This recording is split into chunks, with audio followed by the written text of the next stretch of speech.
सुखा गांव का रहस्य भाग 2। पिछले एपिसोड का संक्षिप्त विवरण। रमेश अपनी बहन सरुकला के साथ सुखा गांव में रहता था। गांव वाले उन्हें मनहूस मानते थे और उनके माता पिता की मौत के लिए उन्हें जिम्मेदार ठहराते थे। एक दिन रमेश लकड़ियां काटने जंगल गया और सरुकला से वादा किया कि वह सूर्यास्त से पहले लौट आएगा। लेकिन जब वह घर लौटा तो उसने देखा मकान के फर्श पर ताजा खून बिखरा हुआ था और सरुकला गायब थी। आखिर सरुकला कहाँ गई? क्या यह गांव वालों की साजिश थी या कोई अलौकिक शक्ति इसमें शामिल थी? आज का एपिसोड सच्चाई का पर्दाफाश। गांव में हंगामा। सरुकला, सरुकला, रमेश चिल्लाया। उसकी आवाज गहरे दुख और दर्द से भरी थी। अचानक उसके शरीर में एक कंपन हुआ। उसने अपने आंसू पोंछे और तेजी से घर से बाहर निकला। वह एक पल के लिए रुका, इधर उधर देखा, कोई निशान खोजने की कोशिश की। इस बीच पड़ोसी बाहर इकट्ठा हो गए, धीरे धीरे फुसफुसा रहे थे, लेकिन कोई भी उसकी मदद के लिए आगे नहीं आया। गांव वाले आपस में बातें करने लगे। डायन आखिरकार चली गई। भगवान ने हमें इसके अभिशाप से बचा लिया।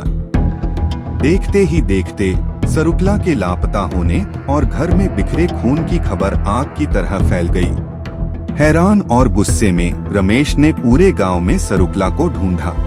कुएं के पास, मंदिर के पास, नदी किनारे, लेकिन सरुकला का कोई पता नहीं।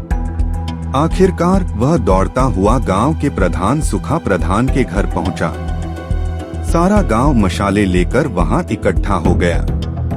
रमेश रोते हुए कांपती आवाज में बोला, मुझे माफ कर दो, मेरी बहन को ढूंढने में मेरी मदद करो।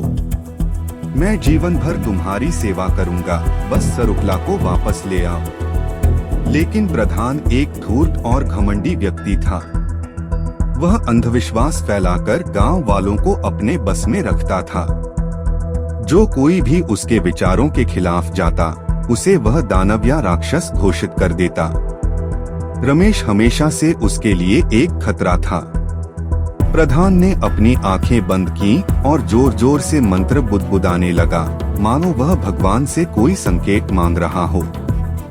1 घंटे बाद उसने अचानक आंखें खोली और चिल्लाया, गांव पर बहुत बड़ा संकट आने वाला है और इसकी वजह सिर्फ रमेश है।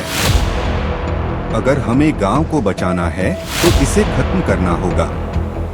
गांव वाले गुस्से में चीख उठे, मार डालो, मार डालो, गांव को बचाओ, मौत की सजा। रमेश पूरी तरह निराश हो चुका था।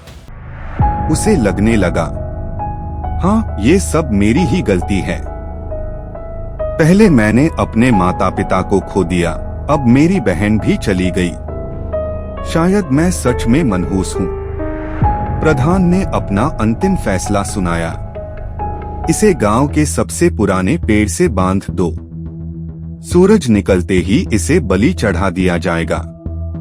गांव वालों ने एक साथ नारा लगाया, भगवान की जय हो। 5 लोगों ने रमेश को पकड़ लिया, घसीटते हुए पुराने पेड़ के पास ले गए और कसकर बांध दिया। इसके बाद गांव वाले अपने अपने घर चले गए। अगली सुबह का बेसब्री से इंतजार करने लगे। पूरे गांव में सन्नाटा छा गया था। अंधेरे में एक रहस्यमयी आवाज। रमेश बंधा हुआ आकाश की ओर देख रहा था। उसकी आंखों में आंसू भरे थे। हे भगवान, मुझे माफ कर दो, बस मेरी बहन को बचा लो। अचानक उसने पीछे से किसी की फुसफुसाहट सुनी। एक छोटे लड़के की आवाज थी, भाई ध्यान से सुनो। लड़के ने धीरे से कहा, आज दोपहर जब सब दोपहर का भोजन करके सो रहे थे, मैंने देखा कि 3 आदमी तुम्हारे घर में घुसे।